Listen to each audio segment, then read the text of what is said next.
all the significance of the fact patterns that are starting to get unraveled, why is this a big deal? It's a big deal because I have a saying, the FBI used to spy on the Russians. This time they spied on us. What this story is about, it's about a brazen plot to, again, exonerate Hillary Clinton from a clear violation of the law with regard to the way she handled classified information with her private server. Absolutely a crime, absolutely a felony. It's about finding out why, as the Inspector General is doing at the Department of Justice, why Comey and the senior DOJ officials conducted a fake criminal investigation of Hillary Clinton, followed none of the regular rules, gave her every break in the book, immunized all kinds of people, allowed the destruction of evidence, no grand jury, no subpoenas, no search warrant. That's not an investigation. That's a Potemkin village. It's a farce, and everybody knew it was a farce. The problem was she didn't win. And because she didn't win, the farce became a very serious opera. It wasn't a comic opera anymore. It was a tragic opera, and she was going to be the focus. What this is about a lavabo, a cleansing of the FBI and the upper echelons of the Department of Justice. We're going to discover that the Attorney General, Loretta Lynch, her deputy, Sally Yates, the head of the National Security Division, John Carlin, Bruce Orr, and other senior DOJ officials and, regrettably, line attorneys, people who were senior career civil servants, violated the law, perhaps committed crimes, and covered up crimes by a presidential candidate. But more than that, they tried to frame an incoming president with a false Russian conspiracy that never existed, and they knew it, and they plotted to ruin him as a candidate and then destroy him as a president. That's why this is important. That's why connecting the dots is important, because the FBI now has to be completely reconstructed from the ground up. The men and women at the Bureau are great people. That's not who we're talking about. We never have been. We are talking about people like James Comey, McCabe, Strzok, Page, Baker, Prystep, who was a name nobody knows. He's the head of the Counterintelligence Division, and he was the one who was involved in planning this entire crazy thing involving Fusion GPS, the false dossier, and creating evidence.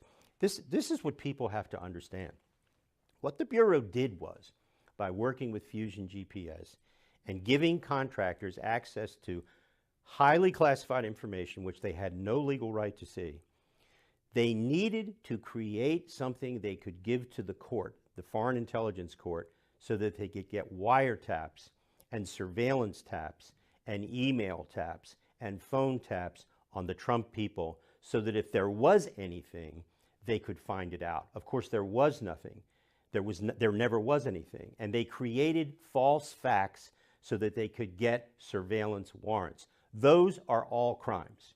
Every single one of those acts constitutes a crime because it was done not for a legitimate law enforcement reason, not for national security reasons, but to create a false case against a candidate, Donald Trump, a president-elect, Donald Trump, and a president, Donald Trump. The FISA court opinion of April 27th of 2017 outlines a series of illegal disclosures to contractors. It is believed that among those contractors were Fusion GPS and CrowdStrike. CrowdStrike is the company that was used to bleach Hillary's computer. CrowdStrike, if what is being reported is true, and I've seen 2 reports about CrowdStrike being among the private contractors that were given access to raw 702 incidental collection of American citizens under FISA warrants. If that is true, they have committed crimes. The Bureau who gave them information committed crimes. There is huge civil liability for CrowdStrike and for the FBI officials. And there is, right now, there's at least 2 lawsuits pending against Mr. Steele, the former MI6 agent who wrote the Steele dossier at the payment of Fusion GPS. Fusion GPS has been sued. I expect if these facts come out from the FISA court showing that these contractors got this information, they will all be sued. Now, they may declare bankruptcy and not be able to pay, but the people don't realize that this is already on the public record, that these things happen. The question which has been blanked out from this opinion, as you can see, this is all dark, all through the opinion. What they've done is they've blanked out the names of the contractors and the names of the FBI and DOJ officials who broke the law. That is going to come out. That's what Nunes has. He has all that information now. He knows what's in these blanks that the court blanked out. The court did the right thing. It's not supposed to reveal that. But once you start doing oversight, constitutional oversight, those blanks go away to Congress. And we will know shortly who the private contractors were that were allowed to break the law by the FBI. When Comey goes to visit President Trump at the White House about the Flynn case and all that, remember, the president is president at that point. There's no reason for Comey to be doing anything. If the president wanted to meet with him, he didn't have to go. He went and he told the president, for example, about the dossier. Now, why would an FBI director tell a president about this salacious document, which Comey admitted under oath there was no proof for, no validity? He was playing J. Edgar Hoover. He was blackmailing the President of the United States. He was saying, I know all about this. Now, I'm not going to say anything about it, of course. Of course, if it ever gets out, it's just going to be awful. Do you want me to stay in my job? I mean, Comey is a person so devoid of a moral compass. He describes himself as Thomas Becket. I said to somebody the other day, he's not Thomas Becket. He's the assassin, Henry II, who killed Thomas Becket. That's who Comey is. He's an assassin. He's a political assassin. So when you follow the money of Fusion GPS, if the DNC and the Hillary Clinton campaign paid Fusion GPS, and that was part of the dossier that went to the FISA court, and it also was marketed through the journalistic community. Some people think that Fusion GPS was paying a lot of left-wing journalists who became propagandists to add these things to their stories. Have you heard that? Yeah. Well, I think the understandable storyline that Fusion GPS paid journalists to then go out and tell a story is the complete antithesis of American journalism and the First Amendment. We don't do that in this country. But if they did, and it's pretty clear that they paid a lot of money to a lot of people, among whom were some journalists, there's just no doubt about that. That's a scandal of immense proportion for the American journalism community, who seem to care little about that. The only thing the American journalism community seems to care about is destroying Donald Trump. It's fascinating to me that the people who cared so deeply about governmental institutions in Watergate could care less about them now because it's another Republican who's being destroyed. This is as bad as it gets. When you have the government, the FBI and the DOJ being absolutely corrupted because of their motivations, and when you have the journalistic community being bought, it seems to me that's pretty bad for all the institutions involved. And journalism is now below Congress in terms of approval ratings. This is not going to help them. There have been rumors about the reason GPS fought the House Intelligence Committee subpoena was to prevent, not who their clients were, that's nonsense. They were protecting the people that they paid. And it's pretty obvious that Fusion GPS, they can pay anybody they want for information. They're not a government agency. They're not buying. If they want to pay for information and they think it's truthful or not truthful, but they want it, they can do that.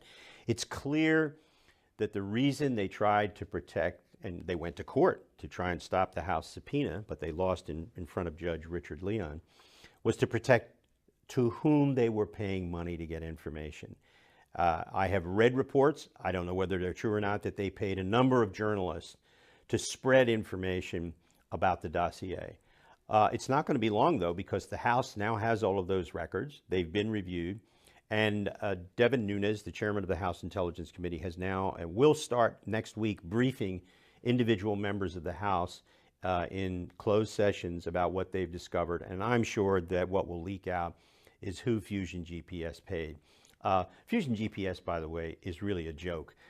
They wrote an op-ed piece in the New York Times about a week ago criticizing the House committee and saying, release all the transcripts and everything. Of course, everything that was released was blanked out because it had information that they wanted protected. I think that what's quite clear is that they were a private intelligence service. They sold their services to the highest bidder. That was the Clinton campaign and the Democratic National Committee, and eventually the FBI, which used them and bootstrapped their information into FISA applications. And it is not too far astray to say that they became an arm of the conspiracy willingly and knowingly, and that they engaged in activity which was clearly designed to destroy a human being. And it's pretty clear, according to James Comey, it may be one of the few truthful things he said in all of his sworn testimony, that there's nothing verified in that report except that somebody like George Papadopoulos, Carter Page took a trip, a perfectly legal trip to Russia. Didn't do a thing wrong, didn't do anything wrong when he came back, and didn't do anything wrong before he went. Hope he wins his lawsuit. So talk about the competing narratives in the scandal world right now, and what's the important timelines that you're watching? Well, what's fascinating to me is how the people who want to defend everything that the Bureau has done, or the Department of Justice, or the Clintons, have turned to a series of narratives to replace the truth. For example, once this whole thing broke, when President Trump said, "I was spied on by the President of the United States," he was laughed at. In fact, he was spied on by the President of the United States, by Barack Obama, under Barack Obama's orders, and under the orders of John Brennan, and Clapper, the Director of National Intelligence, and Susan Rice, the National Security Advisor, and Ben Rhodes, the Deputy National Security Advisor. Because what they did, which was part of a scheme which began in the year 2016, was to try to figure out a way to help Hillary Clinton get elected by exonerating her in her email scandal in her private server in New York, and then she would be elected, and then the problem of Donald Trump would go away. The problem was she lost. And when she lost, they had time between the election in November of 2016 and the time between the president was inaugurated to try and do damage, to cover up what they had done with Fusion GPS and a bunch of other people before the election, and to make it perfect after the election, to secure the storyline. And so, interestingly enough, people, there are some real heroes in this story. And part of it is how you defeat these competing narratives. You'll recall that first there's the story about the dossier, the so-called Fusion GPS dossier, which we now know was developed with the assistance of the FBI, Christopher Steele, the former spy from England, Bruce Ohr, a senior Justice Department official in the Obama administration, Bruce Ohr's wife, who was an employee of Fusion GPS and a Russian expert. That all of a sudden became something that people got worried about on the Democratic side and on the protect the Clinton side. Then all of a sudden, when the dossier got even stronger and stronger as a result of the knowledge about Bruce Ohr's involvement, the dialogue shifted. And then it became that the dossier really wasn't important because George Papadopoulos, this know-nothing young guy who had been an end-of-the-room foreign policy advisor, was the real guy who got the investigation into the president's collusion with the Russians started as a result of a drunken blathering in a bar to the Australian ambassador, who then told MI6 in London. These narratives have developed because the facts are now so strong that there was a brazen plot to exonerate Hillary Clinton, and then if she lost, frame the President of the United States with a false crime, that this is what they have been forced to do. One of the heroes in this entire story is Admiral Mike Rogers, the head of the National Security Agency. He became the head of the National Security Agency in 2014. In 2015, one of the auditors at the National Security Agency, our electronic surveillance SIGINT masterpiece from World War II, came to him and said, there's some funny things going on at the FBI with regard to 702, which of course is that part of the Foreign Intelligence Surveillance Act, which allows the scooping up of huge amounts of phone call data and emails and electronic data about foreigners.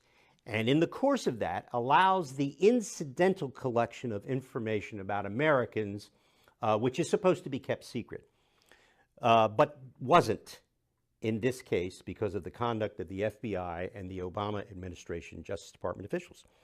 Mike Rogers says, okay, let's do an audit. He does this in March of 2016.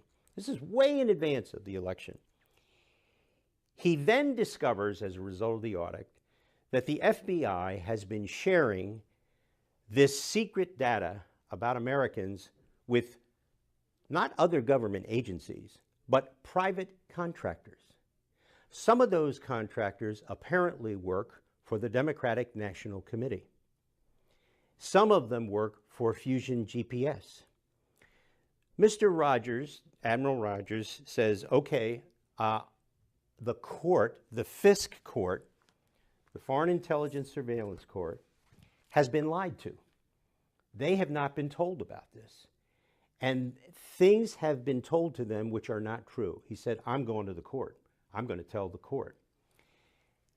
Rogers goes to the court on his own and informs the court about these problems. Now, prior to him being able to do that, the Justice Department and the FBI learn about what he's done, about the audit and what he's discovered. And so they go to the court first to inform the court that they have discovered these problems with illegal activity. Doesn't make any difference. It's too late. The court now knows what has happened. So he goes to the court, they go to the court, and then in April of 2016, the FISA court issues this 99-page opinion, which I'll bet you didn't even know about until I talked about it this morning. This opinion describes illegal activity by the FBI, illegal activity by contractors, and it calls it the improper disclosure of raw intelligence about Americans to unauthorized individuals. All of those things that the Bureau did and the contractors were crimes. Now, you wouldn't think, this is a public document now. It's been declassified. You have not seen a single story about this in the Washington Post or the New York Times. So, with this in hand, and remember, Rogers knows all about this before the election. So as soon as the election is held,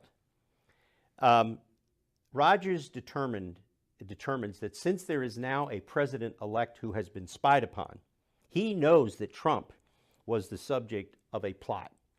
So Admiral Rogers goes to visit President Trump, President-elect Trump, in New York in November of 2016, on the 17th of November.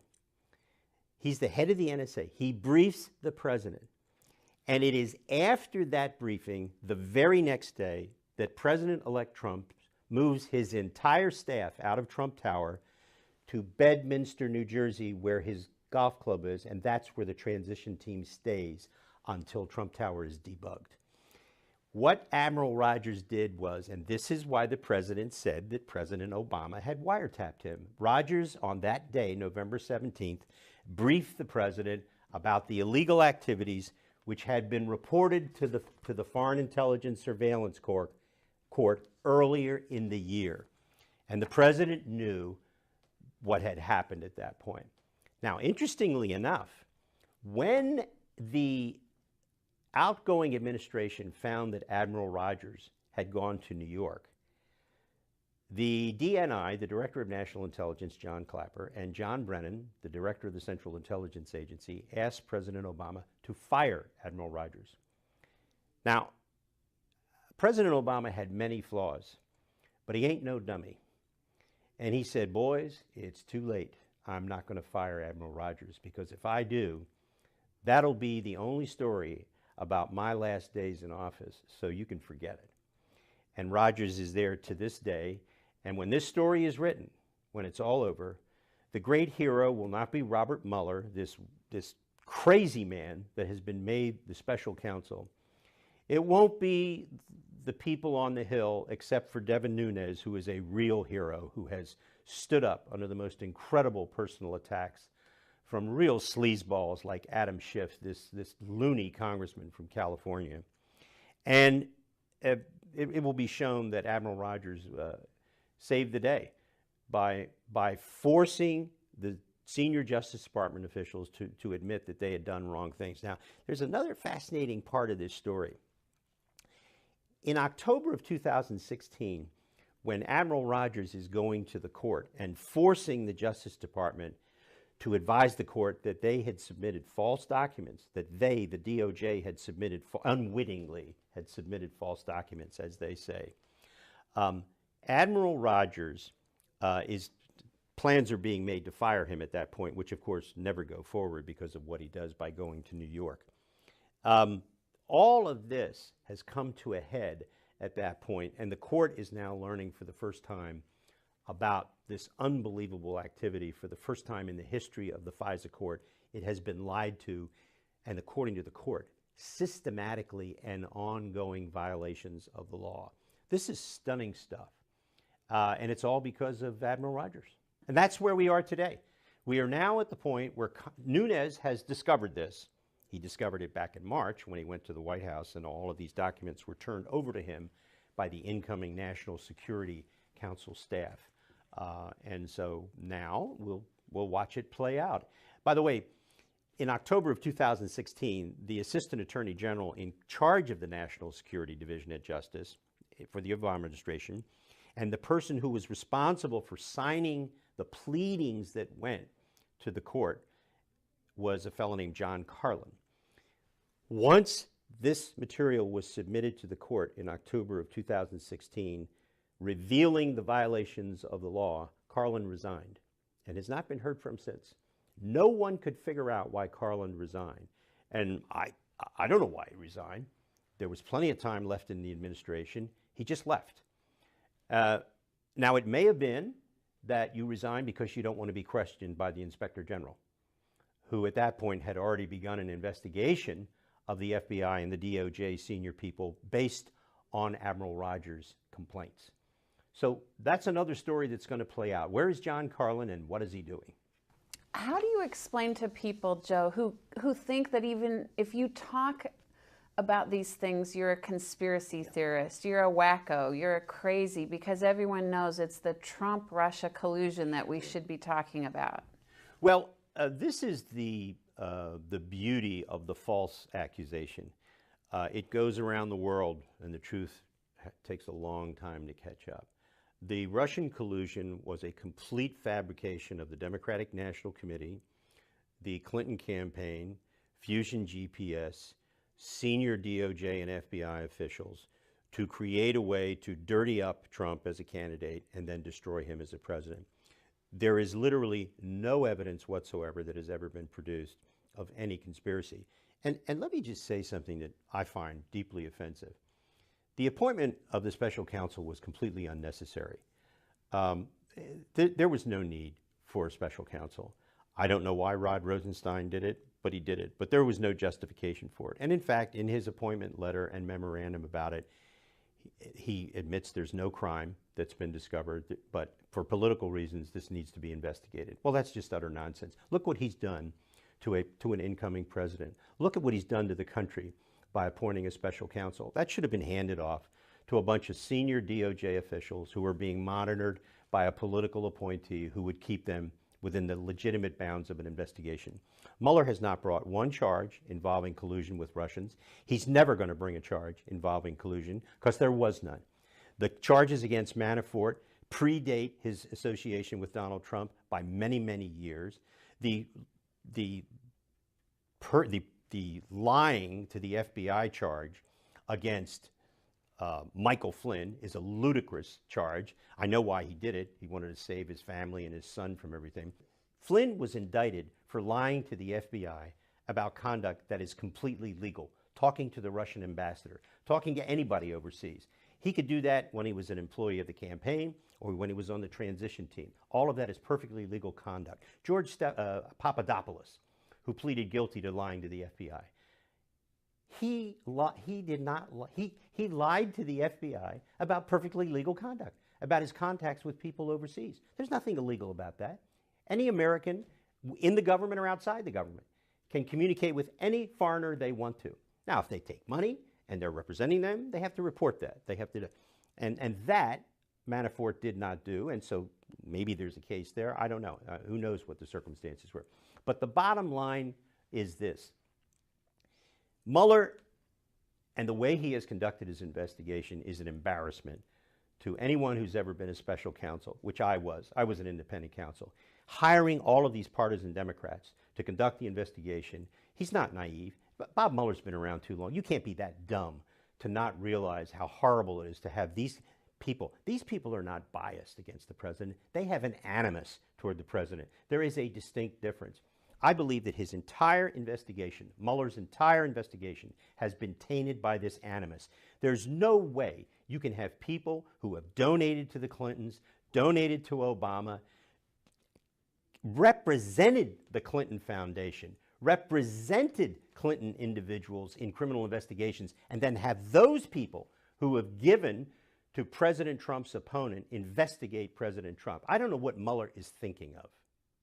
Since you're bringing up the Mueller investigation and the apparent focus on investigating Trump's Russian collusion, isn't it interesting that Mueller and Comey and Rosenstein and others were involved in a Russia collusion story for Obama Clinton? Mueller, first of all, never should have been appointed because there was no need for a special counsel. That's number one. Number two, he never should have been appointed because he knows James Comey. They're personal and professional friends and have been so for many years. Comey is a target of this investigation.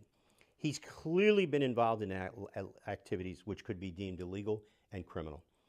There's no way Mueller can investigate him or anybody else at the senior people that he worked with. And yet, here he is investigating Russian collusion when he presided over, as FBI director, the investigation into Uranium One, which was a clear kickback bribery scheme by the Russians to bribe Bill Clinton as ex-president with speech money, to bribe Hillary Clinton with speech money for her husband and $145 million in contributions to the Clinton Foundation, and to get a result of selling 20% of the uranium supply of the United States to a Russian-controlled company. The notion that Mueller could investigate that, having been a party to the investigation, is ridiculous. But here's the other thing. Mueller, who was FBI at the director of time, knew about the Uranium One investigation of Russian corruption and bribery. Did he go to tell James Comey or anybody at the Justice Department that this case was under investigation and that they should warn CFIUS, the committee that approves foreign investment? Did he go? And if he went to see somebody in the Justice Department, like, let's say he went to see Eric Holder, and Eric Holder, who sits on CFIUS, says, I don't think that's relevant to the sale of Uranium One. Or did Eric say, okay, fine, I'll let him know? We do not know what CFIUS was told about Uranium One. There have been published reports that they were told nothing about it. And here's the other part of this. If Mueller knew that this was there, why didn't he go to CFIUS on his own and say, I don't know what you're being told, but I'm going to report to you that this is pretty serious stuff and you need to know about it? He didn't do that. Why didn't Mueller do that? And so what we're left with is this nagging sensation that all of a sudden these really great investigators lose all of their skills and nobody talks to anybody about Uranium One. The other thing is this. Everybody always says in defense of Hillary, well, she was only one of 9. There were 9 agencies. But they forget the most important fact of all. It only takes one vote to stop a deal. Hers. And you know what? She was bought. She wasn't going to vote no. She knew about the bribery that was going on. Her husband was involved in it. She could have stopped the Uranium One sale with one vote. That's all it takes in CFIUS. If one member of CFIUS, one of 9, says no, it is done. She didn't vote no, and she could have. So the answer to this is, it's not that she was one of 9, it's that she was one of 9, and she didn't stop it. So if the House were to turn over to the Democrats after the midterm elections, what are the stakes for the truth that we're trying to get told in these investigative matters? Well, that's why it's important for the House to complete its work now and not wait any longer. I mean, it's clear that Adam Schiff and the Democrats are trying to delay so that they can prevent the publication of any information. That's, of course, not going to happen.